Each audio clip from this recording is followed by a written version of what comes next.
तरह मुस्कुराते हुए ज़िंदगी को गुजार रहे होंगे एनर्जेटिक मूड में। आइए एक चंद मौजू पे बात करने वाले हैं हम।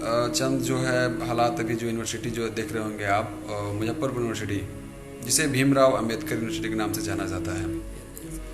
इस यूनिवर्सिटी ने जिस तरह से पूरे मुल्क में अपने नाकामी का डंका बजा दिया है, वो शायद ही कोई इसे जान ना पाए। आज मैं इसके बारे में बहुत कुछ हकीकत बयां कर रहा हूँ आप सभी से, आप सब जानते भी होंगे, लेकिन हम जान चुके हैं। मुझे उसे सुनने को मिल रहा था, लेकिन अब मैं इसके बारे में पूरी तरह से जान चुका हूँ, क्योंकि मेरे ऊपर इसका खुद प्रहार हुआ है। एक्चुअली ये होता यूँ है कि इस यूनिवर्सिटी में क्या है कि सेशन अगर 20 से 22 सेशन मिलता है सपोज डैट, तो उस सेशन के ये लोग चाहे तो खींचकर एक साल में ही पूरा क्लियर कर लेंगे, या तो चाहे तो फिर ये लोग लेकर चले जाएंगे 30 में फाइनल करेंगे। इन यहाँ पे जो है मुजफ्फरपुर यूनिवर्सिटी का ये माने रवैया है। आप यहाँ से ग्रेजुएशन करें तो, या फिर पीजी करें, या कुछ भी करें भाई मेरे, यहाँ पे ये टाइमिंग ये लोग लेते हैं। तो अभी जो रिजल्ट आया है, तो ये लोग तो सबसे पहले बात ये होना चाहिए, क्या पता ये लोग कॉपी किस तरह से चेक करते हैं। बहुत सारे बच्चे ऐसे होते हैं कि जो लिखते भी नहीं है, वो लोग पास कर जाते हैं। बहुत सारे बच्चे अपसेंट भी रहते हैं, किसी काम में कारणवश अपसेंट हो जाते हैं, फिर भी वो पास कर जाते हैं। बहुत सारे स्टूडेंट तो ऐसे हो जाते हैं कि जिनको एग्ज़ाम में बैठे ही नहीं है, लेकिन उनको कुछ अंक भी मिल जाते हैं। और बहुत सारे स्टूडेंट ऐसे भी हो जाते हैं कि जो एग्ज़ाम तो देते हैं, पेपर भी अच्छा देते हैं, उनका पूरा कॉन्फिडेंस रहता है कि वो पास कर जाएंगे, निकल जाएंगे, उनका पेपर पूरी तरह से अच्छा से जाता है, फिर भी वो क्या करते हैं कि फंस जाते हैं, वो प्रमोट हो जाते हैं, फेल कर जाते हैं। इस तरह से इस यूनिवर्सिटी का हालात है।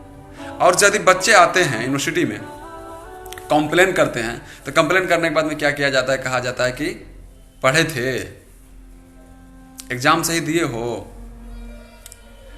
ये तो करके पूछने की दूर की बात है, सबसे पहली बात तो आपको तो दौड़ाया जाएगा, वहां पर जाओ, यहाँ पर जाओ, ये देखो, वो देखो। अरे भाई, हम यही करने के लिए आए हुए हैं क्या यूनिवर्सिटी में? एक तो आपने गलती किया, किसी के फर्स्ट सेमेस्टर का रिजल्ट नहीं चढ़ाया, किसी को सेकंड सेमेस्टर का छोड़ दिया, किसी सब्जेक्ट का रिजल्ट छोड़ दिया। अब गलती कर देते हैं, आप कहते हैं कि बच्चे ने गलती किया है। हालांकि जब पूरी तरह से तहकीक होता है, तहकीकात की जाती है, तो पता चलता है कि भाई नहीं, ये तो यूनिवर्सिटी में ही गलती था। तो आखिरकार यह यूनिवर्सिटी को कैसे चलाया जाए, कैसे ये चल रहा है? क्या इस पे कोई गवर्नमेंट का रूल है? इसे मान्यता अगर मिला है, अगर यूनिवर्सिटी वाकई में ये भीमराव अंबेडकर यूनिवर्सिटी जो है, जिस तरह से इतना बड़ा बना कर रखा गया है, जिस तरह से मैंने आए दिन इस तरह से देखा जा रहा है कि आप जिस तरह से बदनामी का ढिंडोरा पीटा जा रहा है पूरे मुल्क में, क्या उसी तरह से रहेगा?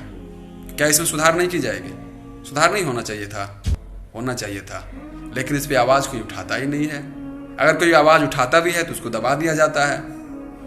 ठीक है, तो प्लीज़ इस यूनिवर्सिटी में जितने भी बच्चे हैं जो भी पढ़ाई कर रहे हैं, वो अच्छे से पढ़ाई करें और एग्ज़ाम अच्छे से दें, ताकि कल होके अगर रिजल्ट आपका फंस जाए तो आप आरटीआई करें। ठीक है, राइट टू इन्फॉर्मेशन। इनसे मांगे आप जवाब कि आपके रिजल्ट क्यों फंसा है। अब मैंने ये भी सुना है कि ये बस आरटीआई जो फॉर्मेलिटी होता है, तो भाई अगर ये आरटीआई पे कोई रिस्पॉन्स नहीं होता है ना, तो उसके बाद आप केस करें। अगर केस से भी रिस्पॉन्स नहीं होता है तो मीडिया को बुलाएं, अपने आप में आवाज़ बने और धरना प्रदर्शन करें। देखिए ये लोग किस तरह नहीं सुधरते हैं, सुधर जाएंगे। और आप भी सुधर जाइए, आप भी अच्छे से तैयारी करें, अच्छा से पढ़ के आए, ठीक है, तब एग्जाम आकर दें। ये होना चाहिए। तो जितने भी डियर स्टूडेंट्स जो मेरे खासकर मुजफ्फरपुर यूनिवर्सिटी के जो स्टूडेंट हैं, उनसे मैं रिक्वेस्ट करता हूं कि आप सब जो है एकजुट होकर इस पे आवाज़ उठाएं। जिस तरह से पीसी के रिजल्ट को गलत तरीके से पब्लिश किया गया है, जो फेल थे वो पास कर गए हैं, ऐसे तो मुझे नहीं लगता है कोई फेल किया होगा, क्योंकि एग्ज़ाम में क्वेश्चन जो भी थे बहुत अच्छे से थे, ऑब्जेक्टिव भी बहुत बढ़िया से गया था।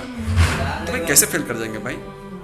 आपने 10 में जो 1 क्वेश्चन किसी ने अगर अच्छा से टच कर दिया, अगर उसका आंसर सही है ऑब्जेक्टिव में खासकर, तो 1 का 2 नंबर मिलता है।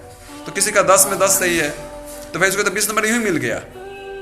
70 एग्जाम में 100 नंबर का एग्जाम होता है, 30 नंबर का प्रैक्टिकल होता है, 70 नंबर का एग्जाम तो होता है, उसमें आपका 20 नंबर का ऑब्जेक्टिव होता है। 20 नंबर में अगर उसका 20 मिल ही गया, तो फिर 50 में उसको 5 नंबर मिलेगा। इस तरह से इस यूनिवर्सिटी में किया गया है और प्रमोट करा दिया गया है, किसी को फेल करा दिया गया है। अब लगाते रहिए चक्कर आप। कोई तो ऐसे बीमार हैं जो है सॉरी, ये जो अभी चला हुआ है, ये हमारे डेंगू का प्रकोप है पूरे बिहार में। लोग बीमार पड़कर भी आ रहे हैं कॉलेज, यूनिवर्सिटी दौड़ रहे हैं भाई कि मेरे रिजल्ट को सही कर दिया जाए। कोई रिस्पॉन्स नहीं है, कोई रिस्पॉन्सिबिलिटी नहीं है। रीचेक करने का सबसे पहले बात ये होना चाहिए, रीचेक करने का कोई प्रावधान नहीं है। आप कर ही नहीं सकते रीचेक, कोई प्रावधान नहीं है यहाँ पे। अगर ब्लेम कसते हैं तो आप ही को हर तरह से बदनाम किया जाएगा और तबाह व बर्बाद किया जाएगा।